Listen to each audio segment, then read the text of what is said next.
5 জানুয়ারি 2024 কমলাপুর স্টেশনে একটি ট্রেনে আগুন লাগে, প্রাণ হারালেন নিরীহ মানুষ।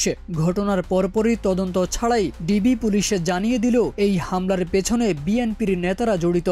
দেশ জুড়ে মিডিয়াগুলোও বিদ্যুতের গতিতে সেই বক্তব্য হুবহু প্রচার করে দিল। পরদিন থেকে শুরু হলো বিএনপি জামায়াতকে আগুন সন্ত্রাসী আখ্যা দিয়ে যুগলবন্দি কলাম, টকশো আর বিশ্লেষণের বন্যা।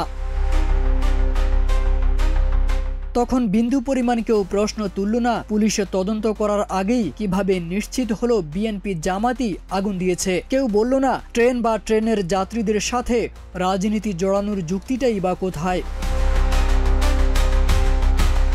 অথচ অতীতে বিএনপি জামায়াতের অবরোধ চলাকালে আওয়ামী লীগের নেতাদের অনেকেই পেট্রোল বোমা হাতে ধরা পড়েছিল, যা মিডিয়া ও প্রশাসন সবই জানত। তবে যেখানে সেখানে ককটেল ফাটলেই জাফর ইকবালদের কলামের ভাষায় পত্রিকার পাতা ভরে যেত বিএনপি জামায়াতের বিরুদ্ধে তীব্র আক্রমণে।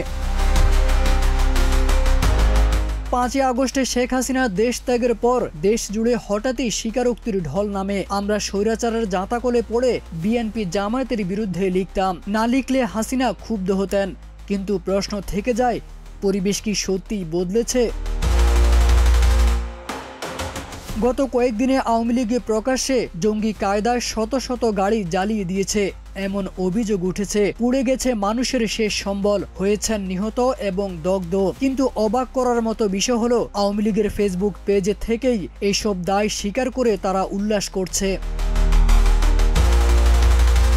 তারপরও মূল ধারার সংবাদ মাধ্যমের একটি শিরোনামেও আওয়ামী লীগ বা ছাত্রলীগ শব্দটি দেখা যায় না। শিরোনামে লেখা হয় দুর্বৃত্তদের আগুনে পুড়ল বাস, কিন্তু সেই দুর্বৃত্ত কারা তা আর বলা হয় না। তাহলে প্রশ্ন জাগে, যেই মিডিয়া 1 বছর আগে তদন্ত ছাড়াই বিএনপি জামায়াতকে অভিযুক্ত করেছিল, আজ প্রমাণ থাকা সত্ত্বেও কেন আওয়ামী লীগকে আড়াল করছে?